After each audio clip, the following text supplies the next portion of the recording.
Throughout history, our civilization has evolved, often for the better. However, there are those people that we all know have been on the wrong side. It is inevitable that women and young girls will reach full equality, probably in your lifetime. I'm not talking about the type of equality that's legislated. I'm not even talking about the type of equality that exists in public when you're having public conversations and you're trying to be politically correct. I'm talking about the type of equality that takes place when nobody is around to listen, when you're having your conversations with your guy friends. I'm talking about the type of equality that exists in your hearts and in your minds. Do you know that 1 out of 3 girls will be sexually assaulted in their lifetime? And 1 out of 3 teens know someone in their peer group who has been physically abused, sexually abused, or coerced into sex against their initial intentions. But staying out of trouble is not enough. Getting on the right side of history is everything.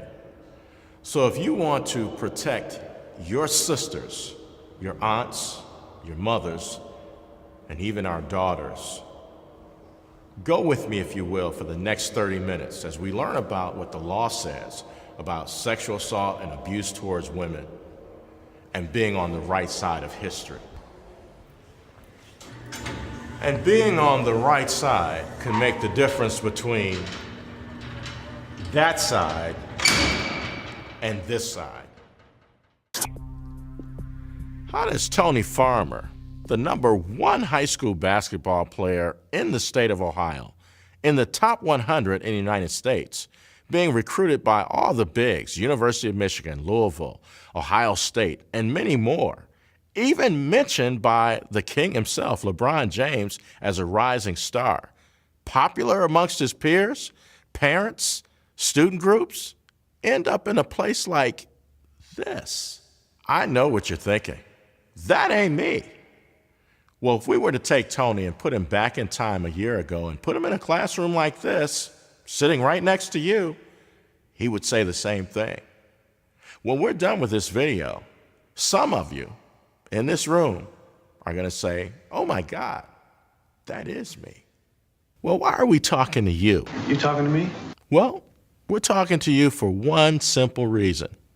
Athletes are always taught, whether you're going to play basketball, hockey, track, whatever it is, you've got to be aggressive. You've got to go after it.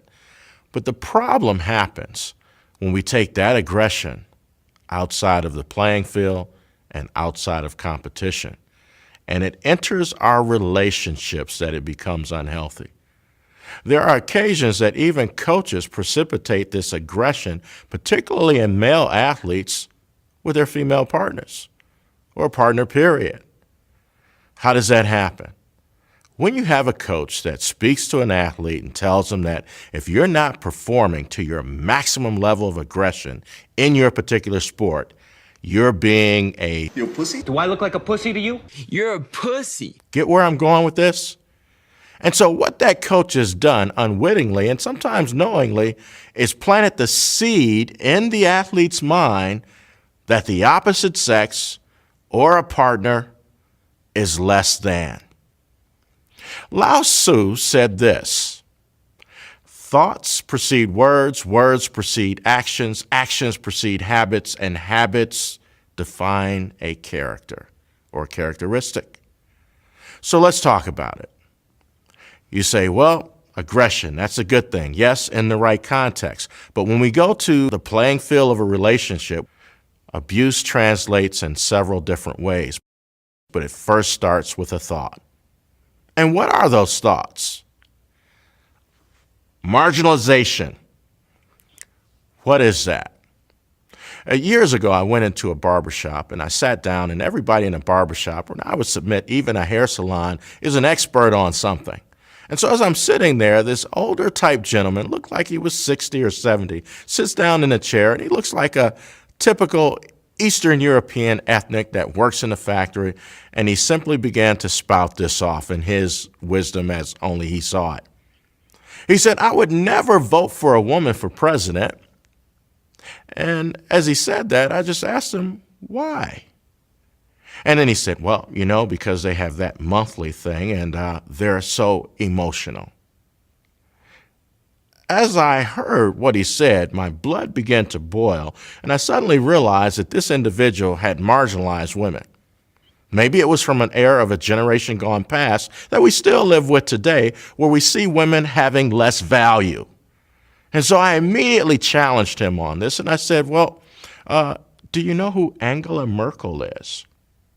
Or what about Golda Meir? Or what about Hillary Clinton? Well, he knew about Hillary Clinton, but he didn't know about the other two and that they had been leaders of very successful countries. Well, I wasn't getting anywhere with this gentleman, so I simply just stopped, and I stopped the presses, and I asked him this question. I said, sir, do you have any children? And he said, yes. I said, well, would any of them happen to be female, like daughters? And he said, yes. And then I knew I had him right where I wanted him, and I was going to slam the door on all his ignorance. And I just asked him, sir, how would you like it if someone told your daughters what they could or could not be because of their gender? Silence. That's the point. And that's the thought that many people have before it plays over into their actions that in some cases can end up in violence. Let's look at the other one, objectification.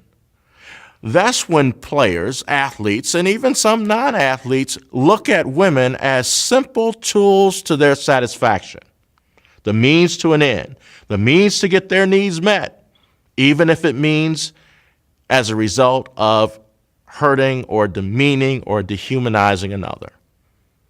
Those are the thoughts that we really need to get our minds around, because those are the things that precipitate words and conversation that we speak, like the guy in the barbershop. And if we're not careful, it spills over into our actions, it becomes a habit, and it becomes a character. I submit to you, because of the media, television, movies, radio, you name it, magazines, we're often impacted by these images that play out in our thoughts. You've got to be aware if that is a part of you, so you can begin the process of what we call exfoliate, to get that dead skin off and get in the real world.